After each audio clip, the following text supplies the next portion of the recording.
Hello everyone, welcome to this video. इस वीडियो में हम amendment to the constitution chapter cover करेंगे। So let's begin. So basically क्या है, constitution is the supreme law of land, right. But हमारा जो सोसाइटी है वो स्टैटिक नहीं है।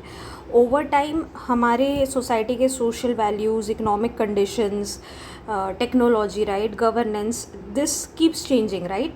सो देयरफॉर जो हमारा जो कॉन्स्टिट्यूशन है, it must be capable of adapting to changes, right, while still protecting the core principles.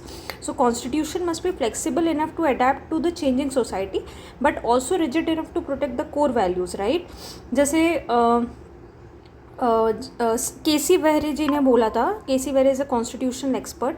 He told that constitution is Indian constitution is quasi federal and its amendment procedure is a unique blend of rigidity and flexibility, right. So our constitution is not very rigid like US, and it's not very flexible like British constitution. Justice HR Khanna, he also emphasized that he told that power to amend is not power to destroy. He told that constitution should allow peaceful change through law rather than through revolution, right. And Jawaharlal Nehru in Constitutional Assembly debate also told that while we want this constitution to be as solid as permanent as we can make it, but there is no permanence in constitution. Okay, so there is no permanence in constitution, right. Amendments are needed. Over time important changes आते हैं, and for that we need to do amendments in the constitution. जैसे take some example, जैसे new states create हुए. आप हमारा constitution बना 1950 में. Okay, over the time new states of Chhattisgarh, Telangana have formed, right. And voting age reduced हुआ. हमारा पहले 21 ईयर्स था, that got reduce to 18 years through this 61st amendment act 1988 में हुआ था, right. So this was done by to recognize youth का participation in democracy. Now we also inserted fundamental duties emphasize करने के लिए citizen responsibility. GST का introduction हुआ था 2016 में through 101st Amendment Act, right. हमने लोकल सेल्फ गवर्नमेंट को स्ट्रेंथन किया through 73rd and 74th constitution amendment act. Okay, so ये जो चेंजेस है ना, ये जो चेंजेस है, दिस शोज दैट कॉन्स्टिट्यूशन एक लिविंग डॉक्यूमेंट है, and this constitution is capable of adapting to new challenges. जैसे हमारा with time over the introduction of internet and social media and all, ये टेक्नोलॉजी के इन्फ्लुएंस से right to privacy का जो importance है that increase, right, due to digital age concern. तो right to privacy को 2017 में फंडामेंटल राइट डिक्लेयर किया गया, राइट. सो न्यू चैलेंजेस के अकॉर्डिंग हमारे कॉन्स्टिट्यूशन में चेंजेस आए हैं over the time. Okay, and हमारा जो इंडियन कॉन्स्टिट्यूशन है, that is a living document. It's a blend of rigidity and flexibility, and it is capable of evolving with time. Okay, और इसी वजह से हमने एक अमेंडमेंट प्रोसीजर डिज़ाइन किया जो कि दैट बैलेंसेस कि हमारा जो चेंजेस हैं वो हम कैसे अडेप्ट करें. सो इस चैप्टर में विल सी कि कॉन्स्टिट्यूशन अमेंडमेंट कैसे किया जाता है. ओके, एंड उसके बारे में will see in detail everything. Now let's begin about the constitutional provision. Okay, constitution provision is it's mentioned in Article 368. Constitution amendments mentioned in Article 368. ये बहुत ही ज़्यादा important article है, and this is in Part 20 of the Constitution. So this article it deals with what? Power of Parliament to amend Constitution and procedure of amendment. Amendment का क्या procedure है, and power of Parliament to amend the Constitution. Okay. Now coming to the types of amendment. Indian constitution कैसे amend किया जाता है. So there are 3 types of in 3 ways हम constitution में amendment करते हैं. First is through simple majority like an ordinary law. ठीक है, इसमें हम सिंपल मेजॉरिटी से करते हैं like an ordinary law. Okay, so that is 50% of people present and voting, more than 50% of people present and voting, that is simple majority. Then we have a special majority under Article 368, and third we have a special majority plus state ratification, that is for federal matters. So simple majority in cases like formation of new states, special majority or under Article 368 that are for fundamental rights amendment. Example ना, these are examples. So इसको हम detail में देखेंगे. Special majority state ratification, जैसे कि federal matters, जैसे कि process of election of president. ठीक है, if we are doing any amendment to this then we need state approval also. ठीक है, सो now let's see this three types of amendment one by one. Amendment by simple majority. This amendment is outside Article 368, so these are not considered amendments under Article 368. तो ये क्यों किस में use होता है? So these are used for admission or establishment of new states, formation of new states, alteration of boundaries, names, okay, creation or abolition of legislative council in states, second schedule related salary allowances और constitution post अगर हमें change करना है, so for that. Then for deciding the quorum in parliament, then salaries and allowances of MPs, rules of procedure in parliament, privileges of parliament, use of English language in parliament, number of using judges in Supreme Court, sorry if I am pronouncing not Puzine or Pune, I don't exactly know this. So इसका मतलब है other judges. Supreme court में currently apart from CGI they are 33 जजेस. So ये this number of जजेस of supreme court, मतलब ये जो अदर जजेस है 33 जजेस apart from CGI. Okay, then conferment of more jurisdiction on supreme court, official language provisions when parliament is empowered to legislate, citizenship acquisition and termination, election of parliament and state legislator, delimitation of constituencies, administration of UT, fifth schedule, six schedule, administration of schedule area, schedule tribe and tribal areas. So ये सारे जितने mentioned है ना, ये सारे points, ये सारे cases, ये सब changes can be made directly by parliament by making a law. Like जैसे कि ये नंबर ऑफ यूजिंग जजेस हमने देखा ना था, इसके लिए there is a law of parliament. if I am not wrong, this is I think Supreme Court number of judges act or something.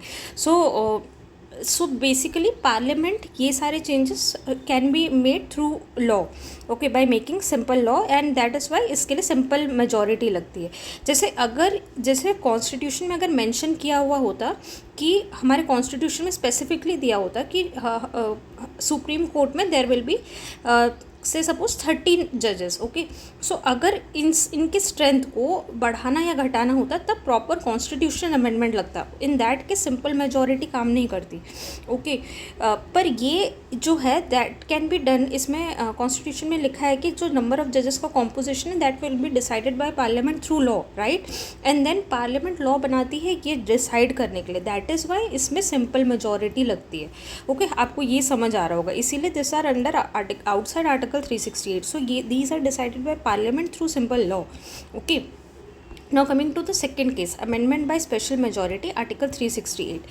So special majority क्या है? 2/3 of present and voting तो है, that is 2/3. okay, 2/3 of present and voting and 50% of total membership. okay, and more than 50% of total membership. यहाँ simple majority में क्या था? More than 50% of present and voting. Okay, यहाँ पे 2/3 of present and voting है and 50% of total membership, that is absolute majority. Okay, ये absolute majority है. सो इसमें देखते हैं. सो इसमें मेजॉरिटी तो लगता है total membership and 2/3 majority of members present and voting. ठीक है, ये किस केसेस में यूज़ होता है? This most provisions of constitution में यूज़ होता है, इंक्लूडिंग, ठीक है, जो हमने सिंपल मेजॉरिटी का केसेस देखा उसके अलावा जो जितने मोस्टली प्रोविजंस है ना कॉन्स्टिट्यूशन के, उसके लिए यूज़ होता है. जैसे कि including fundamental rights, changes related to fundamental rights, directive principles, provision related to union state relations जो फेडरल स्ट्रक्चर को अफेक्ट नहीं करती है, then emergency provisions, judicial structure, parliament powers, इन सब में यूज़ होता है ये वाला amendment. Okay, now coming to the third amendment, amendment by special majority plus state ratification. ठीक है, this requires special majority तो require करता है पार्लियामेंट में, then it requires ratification by at least half of the state. state ratification मतलब half of the states should agree by simple majority. ठीक है, states में अगर आधा से ज़्यादा states agree कर जाते हैं by simple majority then this will work. okay, and parliament में special majority लगेगा.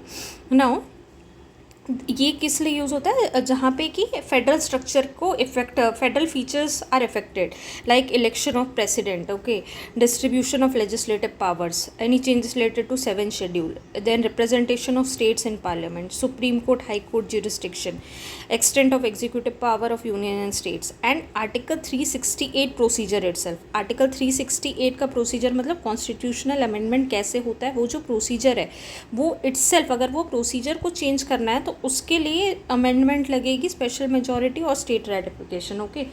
दैट विल ऑल्सो टेक, मतलब उसमें स्टेट का भी कंसेंट होना ज़रूरी है। Now let's see the procedure, constitution amendment कैसे होता है अंडर आर्टिकल 368। सो पहला स्टेप क्या है, introduction of bill, okay. Amendment bill जो है वो इंट्रोड्यूस होगा लोकसभा या राज्यसभा में, and it can be introduce either by a minister और a private member. Private member मतलब member who is not a minister, okay. So ये कोई भी इंट्रोड्यूस कर सकता है, एंड ये कोई भी हाउस में इंट्रोड्यूस हो सकता है, लोकसभा में या राज्यसभा में, और इसके लिए no prior permission of president is required, ठीक है। इस बिल के लिए प्रेसिडेंट की प्रायर परमिशन नहीं चाहिए। So introduction of bill is the first step. Second, passing of bill. जब बिल इंट्रोड्यूस हो गया, then bill must be passed in each house separately, okay. दोनों हाउस में सेपरेटली बिल पास होना चाहिए। इस बिल के लिए अगर कोई डेडलॉक आता है, in that case joint sitting allowed नहीं है, ओके। इसमें joint sitting is not allowed, and special majority इस बिल के लिए। सो 3 टाइप ऑफ मेजॉरिटी हमने देखा, एंड इसमें मोस्ट ऑफ द केसेस में स्पेशल मेजॉरिटी लगता है, okay. Now third is state ratification if required. तो अगर अमेंडमेंट अगर फेडरल प्रोविजंस को अफेक्ट कर रहा है तो half of the states must approve, even if remaining states reject, amendment still valid, okay. So अगर half of the states approve कर रही है, हाफ रिजेक्ट कर दे रही है, तो अमेंडमेंट फिर भी वैलिड होगा, because we need only half of the states approval. Then states will ratify the amendment by simple majority, okay. And इसमें जो एक चीज़ है ना, स्टेट्स को no time limit is mention in the constitution कि आपको इतने टाइम के अंदर उसको मतलब अप्रूव करके देना है या नहीं देना। सो स्टेट्स के लिए ना कोई टाइम लिमिट नहीं दिया गया, ओके। देन फोर्थ स्टेप, जब बिल दोनों हाउस में पास हो गया, अगर स्टेट का अप्रूवल चाहिए, वो पार्ट हो गया, then it goes for president's assent. Then president must give assent, okay. This is important, excuse me. President must give assent. So 24th Constitutional Amendment Act of 1971 made it obligatory for the President to give assent to a Constitutional Amendment Bill. तो अगर Constitutional Amendment Bill है तो President को उसको agree होना पड़ेगा, President has to give assent, okay. Now president cannot veto and cannot return the bill. So president उसमें veto नहीं लगा सकते एंड रिटर्न नहीं कर सकते bill. Then president after assent of the president the bill will become an act and the constitution stands amended. तो ये है कॉन्स्टिट्यूशनल अमेंडमेंट का procedure, okay. Hope this is clear. Now coming to the features of amendment procedure. Amendment procedure के features क्या है? Flexible plus rigid constitution. So it's a combination of flexibility, like simple majority से भी कुछ चीज़ें हो जाती है, एंड रिजिडिटी, कहीं कहीं पे स्पेशल मेजॉरिटी, मतलब मोस्ट केसेस में स्पेशल मेजॉरिटी लगता है, सम केसेस सिंपल मेजॉरिटी से हो जाता है। So amendment procedure is a combination of flexibility plus rigidity, right. Then in this case parliament has wide powers, so parliament by law can amend most parts of the constitution, okay, we have seen that. Then referendum required, unlike Switzerland, यहाँ पे हमारा जो amendment procedure है, constitution amendment procedure, उसमें referendum नहीं लगता है, Switzerland में लगता है। रेफरेंडम क्या होता है? It's a direct vote by people on a law और कॉन्स्टिट्यूशन अमेंडमेंट। वहाँ पे पॉपुलेशन कम है, राइट, स्विट्ज़रलैंड की, तो वहाँ पे they take direct vote of the people अगर कुछ अमेंडमेंट करना होता है, ओके। इंडिया में it's not there. Now states have limited rule. इसमें हमारे वाला जो अमेंडमेंट प्रोसीजर है, ओनली स्टेट्स का लिमिटेड रूल है, तो जहाँ जहाँ पे फेडरल प्रोविजंस है, ओनली इन दैट स्टेट्स का रोल आता है, अदरवाइज पार्लियामेंट खाली हैंडल करती है। नाउ फिफ्थ इज, हमारे में joint sitting is not allowed, each house must pass separately, right, so there is no joint sitting. So coming to now limitations on amendment power. तो क्या क्या limitations है amendment power में? first is the basic structure doctrine. So parliament cannot amend the basic structure of the constitution which was established in the Kesavananda Bharati case. So हमारा जो constitution है उसका basic structure define किया गया है. This basic structure के बारे में we'll see in detail. इसके लिए this chapter will study in detail in another video. So इसके ऊपर I'm not talking here much. So basically आपको याद रखना पड़ेगा कि कुछ core features हैं हमारे constitution के जो basic structure का form part करते हैं and that cannot be changed okay in any conditions. So जो basic structure में included है जो elements that cannot be changed and that was established by Kesavananda Bharati case. It's a very important case. This case we'll see in detail when we'll look into this chapter okay. So this is some of the elements of this basic structure is supremacy of constitution, rule of law, separation of powers, judicial review, federalism, secularism, democracy, essence of fundamental rights, unity integrity of India, independence of judiciary, parliamentary system, free एयर fair elections. So ये सब जो है ना ये हमारे constitution का basic structure define करता है right. And these things we cannot change in any way. ठीक है. सो दिस लिस्ट एंड ये जो बेसिक स्ट्रक्चर की लिस्ट है ना ये फिक्स नहीं है कहीं भी. This is decided by the court okay. Case by case basis में ये चीज़ें डिफाइन की जाती है right. So limitations on amendment power. First is कि हमारा बेसिक स्ट्रक्चर चेंज नहीं हो सकता through amendment. Now coming to the criticism of amendment procedure okay. Criticism of amendment procedure is even though amendment procedure balances rigidity and flexibility it has been criticized. तो हमारा amendment procedure balance करता है rigidity and flexibility but उस थोड़े से criticism है हमारे amendment procedure को लेके. क्या है? First is no provision for referendum. So people directly cannot vote participate in amendment process okay. So critics बोलते हैं कि important constitutional changes should involve public consent जैसे कि स्विट्ज़रलैंड में यूज़ होता है right. Then second states have limited role. We have seen this right. State participate only few amendments. So federal principles appears weak. So India is called quasi federal. India को quasi federal बोला जाता है because center थोड़ा सा has a strong power. Though हमारा power is divided between center and states but power shift is more towards the central right. So instead of called a pure federal structure is called a quasi federal kind of a structure okay.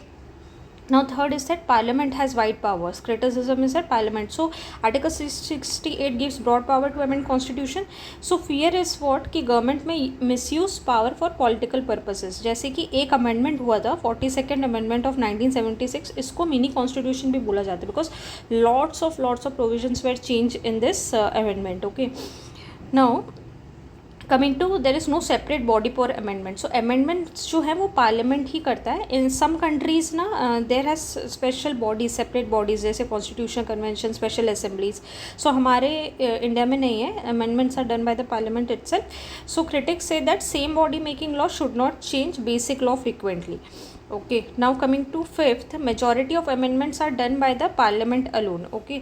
And most provisions can be amendment without consulting states. So this is like states have a limited role right. So this is the same basically. So we have weak federal protection. Now basic structure doctrine not mentioned in constitution okay.